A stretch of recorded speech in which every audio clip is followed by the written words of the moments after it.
Good morning. Let us start with today's session. Okay, so in previous class we have seen the physical model of the knuckle joint, and we have also analysis that what type of force will be acting on each element, and depending on that what will be the stresses caused. So let us just have a quick or a brief revision wherein we have seen there were four different kinds of failure which can be acting on an element. The first type of failure was the tensile failure, in which we said that if the load is acting along the axis, then we will say that it is a tensile loading. And because of tensile load, the component will break. And we have seen where it will break.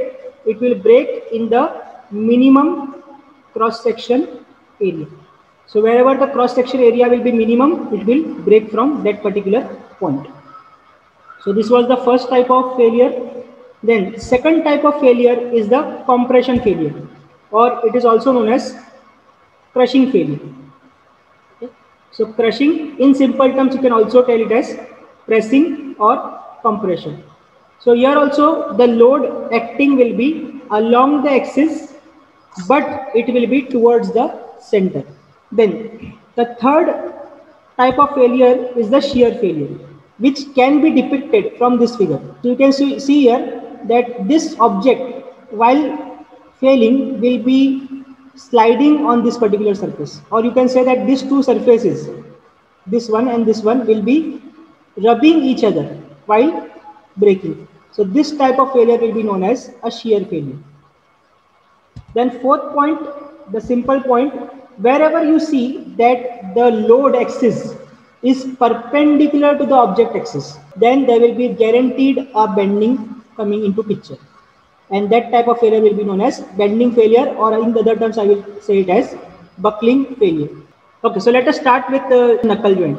So in previous class we have already seen what is the knuckle joint. We have also seen the physical model of it, and also we have discussed what are the different types of failures acting on each element. What are the five Knuckle different parts joint. of knuckle joint? Yes. So single eye, double eye, First collar, part is single and eye. Okay. Second is double eye. Then you said something as collar. Okay, good. collar, Then part. quarter. Okay, quarter. No, Okay, no, no. no problem. Quarter, or you can also say it as a pin. Pin. And what Yes, is the sir. fifth part? Rod. So let us say this was my first part. The rod was my first part, as we have seen when we solved it. Second part was single eye. Third part was double eye, and fourth part was pin, and fifth part we have seen as collar.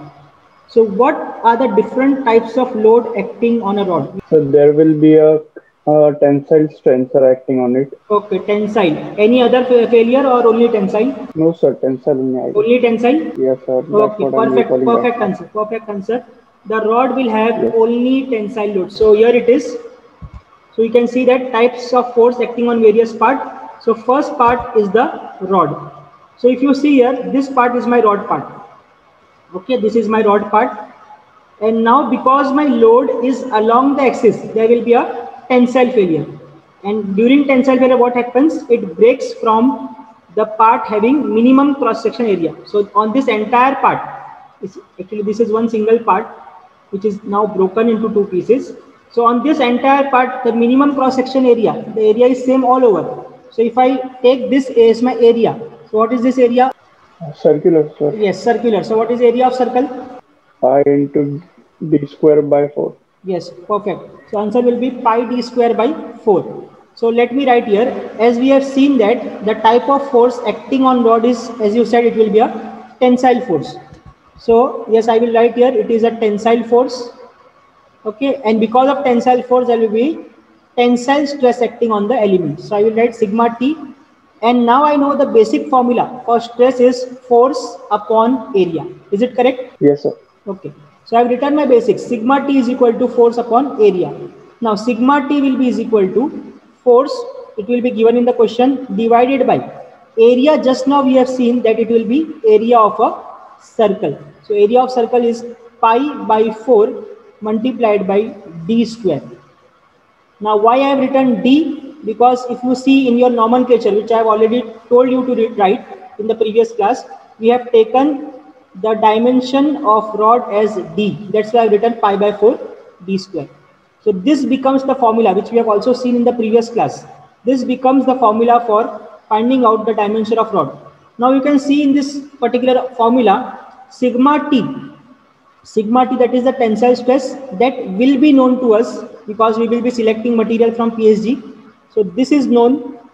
This is also given in the question that how much load is applied. Now, what is the unknown in this equation? The diameter. D. Very good. So my diameter will be unknown. So from this particular expression, I will get my one of the design parameter, that is dimension of the rod or diameter of the rod. This will be my first answer. Anyone has any doubt in this part? No, sir. Okay. No, sir. So let us say I will consider my second part as pin. So what can you tell about pin? What are the forces acting on the pin? There are shear forces and bending. Two forces are acting on pin. Okay, the one is shear and one is bending. Yes, sir. So why you are telling that bending force will be there? Sir, perpendicular to the shaft, sir, force. Very good, very good. Sir, perpendicular force लगेगा ना, sir? Yes. The object is in y direction and the load applies is in x direction. That means load and object are perpendicular to each other. Hence there will be a bending. Perfect answer. Okay. Bending. So let me tell you. Okay, so you can see here what kind of failure is this which I have shown? Shear हो रहा है, sir, shear.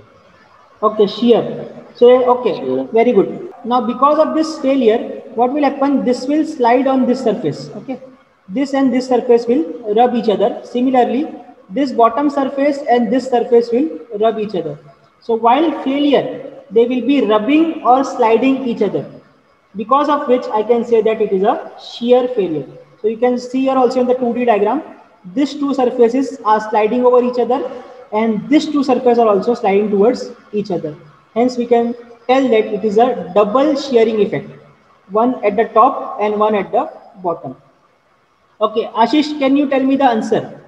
So as we have seen that the first failure will be a shear failure, correct? Yes, sir. Yes, sir. Now, for shear, again I will write my basic formula, sigma is equal to P by A. Now, sigma, as we have seen, it will be shear force, so I will write sigma S, or also you can write tau for shear stress is equal to P.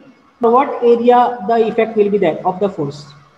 Sir, 2 into A हो जाएगा, तो sir 2 into pi by 4 D1 square. Perfect answer. So it will be, first of all, you can see that it is a circle, right? So circle is, so area of circle is pi by 4 d square. But what we have taken in our nomenclature, that diameter is d1. So what I will do, I will write here, it is pi by 4 d1 square. Okay, so this becomes formula. But this is towards two sides. One circle is exposed here, or the failure is here, and on other side it is here also. So there are two circles revealed. So I will write here, it will be multiplied by 2. So it is 2 into pi by 4 d1 square. Okay, what kind of failure you are expecting from this particular figure? देखो, मैं ये इसलिए काट के बताया यहाँ पर, because अभी सपोज पिन है, ठीक है, अब यहाँ पर ध्यान दो, पिन है. अब पिन जब मैं यहाँ पर उसको लोड खींचूंगा तो क्या होगा, इस पार्ट पे स्ट्रेस आएगा, ये पार्ट प्रेस होगा. Yes, sir. अब अगर मैं इसको फ्रंट से देख रहा हूँ, so what it will be? It will be a rectangle. अगर मैं इसका क्रॉस सेक्शन एरिया देखूंगा तो क्या हो जाएगा? It will be a rectangle. बराबर? So this rectangle, this particular rectangle is being pressed. Pressed मतलब कौन सा हो गया? कौन सा failure हो जाएगा? Crushing. Pressed means crushing. So the second type of failure will be this one, that is crushing due to single eye. Okay. On pin there will be crushing due to single eye. Now again same, as we have seen that it will be crushing failure, so I will write again my basic formula, sigma is equal to P by A. Now as we have seen it will be crushing, so I will write sigma C is equal to P will be given to us divided by. Now can you tell me what will be area of this rectangle? So this is my rectangle, which is also nothing but my failure diagram. Okay, this is my rectangle. I need this dimension because for area of rectangle I need length and height. So what will be length and height for this particular rectangle which is exposed? Length is d1 and height is t. Height is t, and what is length? d1. d1. Perfect answer. So it is a rectangle of d1 by t. So if the dimensions are d1 by t, what I will write here for area? D1 into T. Perfect. So as it is rectangle, it will be length into breadth. So it will be D1 into T. Now in this formula, you can see sigma C is known to me. D1 we have already found out in the previous step, step number 2. So this was found out at step number 2. Now what is unknown here? T. Thickness. Yes, T. the unknown is T. So what I will get here? I will get the answer for T here. That will be my third answer. So you can see we have found out the thickness of the single eye. What will be this thickness of the single eye? We have found out by considering crushing due to single eye. Now, as we have seen crushing in single eye, the same will be there for double eye. Then when I consider crushing due to double eye, अब double eye में क्या हो जाएगा? Thickness क्या हो जाएगा double eye में? Multiply by 2. Yes, double eye है मतलब दो तरफ failure होगा, so it will be multiplied by 2. And one more change will be there. What will be that? Thickness change हो जाएगी, T1 Yes. होगा. For double eye, we have taken in our nomenclature that thickness is T1.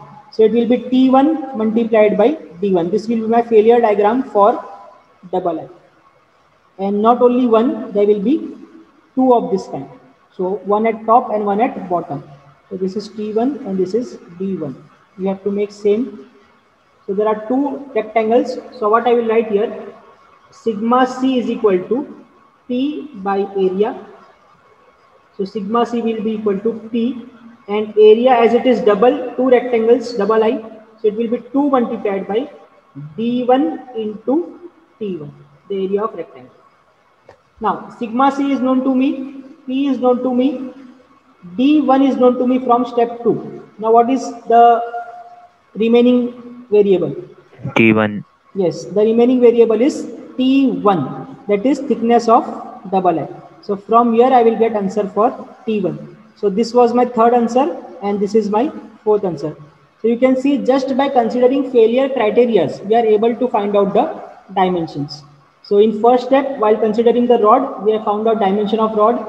Then we started with pin shearing, we found out diameter of pin. Then we started with crushing due to single eye, from which we can find out the thickness of single eye. Then we considered crushing due to double eye, wherein we found out the thickness of the double eye. So we have till now found out 4 parameters.